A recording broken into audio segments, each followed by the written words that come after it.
On croyait Olivier Coipel en partance de Marvel pour DC Comics, où il a dessiné plusieurs couvertures de Batman 32, 33 ou Batman Lost par exemple. Eh bien non, Olivier Coipel ne part pas chez DC Comics, il part chez Millar World, la maison d'édition de Mark Millar, qui est maintenant la possession de Netflix, vous le savez, qui a été vendu pour 30 millions de dollars à Netflix. C'est complètement dingue, Mark Millar est richissime, et les auteurs qui ont travaillé avec lui le sont également, et c'est mérité. On a parlé de Huck, l'excellente série dessinée par Raphaël Albuquerque, on a parlé de Impress de Stuart Immonen, on a parlé évidemment de Jupiter's Legacy dont le tome 2 arrive au mois de décembre, dessiné par Frank Quitely.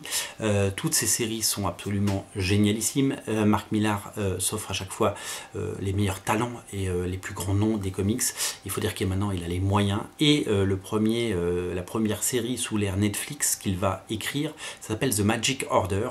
C'est une mini-série en 6 parties, donc dessinée par Olivier Coipel. Il fait les couvertures et les intérieurs. Et donc c'est une série qui va nous emmener dans un monde où 5 familles de magiciens font régner la paix, jusqu'au jour où une menace commune va commencer à exterminer un à un ces magiciens.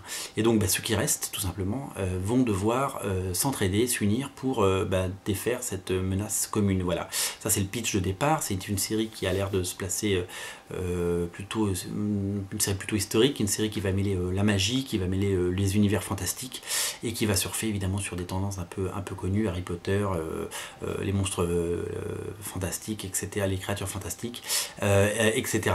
Puis tous ces films qu'on a pu voir évidemment sur les magiciens ces dernières années. Et en tout cas, ça risque d'être absolument magnifique. Belle prise pour Mark Millar et Netflix d'avoir Olivier Coipel. Ça fait longtemps qu'il voulait travailler avec lui. C'est vraiment une très très bonne nouvelle, et c'est vraiment quelque chose d'exceptionnel, et ça va faire une nouvelle BD de qualité à ranger dans notre collection dans les prochains mois, les prochaines années, parce que les BD de Mark Millar, elles sont vraiment très fortes, et elles durent. Donc voilà, je vous invite vraiment à découvrir tout l'univers de Mark Millar en VF chez Panini. Je vous mets le lien dans le descriptif de la vidéo. C'est vraiment d'une richesse folle. Il y a également des séries comme Superior, il y a des séries comme Super Crooks, il y a des séries comme Reborn qui vient de sortir également, dessinées par Greg Capullo, excusez du peu. Voilà, plein de nouvelles séries vont arriver chez Mark Millar dans les prochaines semaines et les prochains mois. On parle d'une série écrite par Mark Hamill, notamment le Luke Skywalker de la saga Star Wars. Et voilà, donc en attendant, c'est The Magic Order qui arrivera certainement en 2018. On a hâte de lire ça, on a hâte de découvrir les pages, on a hâte de voir ça. Bravo Olivier Coipel, c'est mérité, tu mérites tout le succès qui t'arrive. Bravo à Mark Millar pour ce coup d'éclat, et peut-être qu'un jour cette série deviendra une série télé que le monde entier regardera sur Netflix. 105 millions d'abonnés sur Netflix, c'est complètement dingue. Il y a 1 milliard de dollars qui rentrent tous les mois dans la poche de Netflix pour pouvoir produire les séries de qualité qu'ils nous proposent.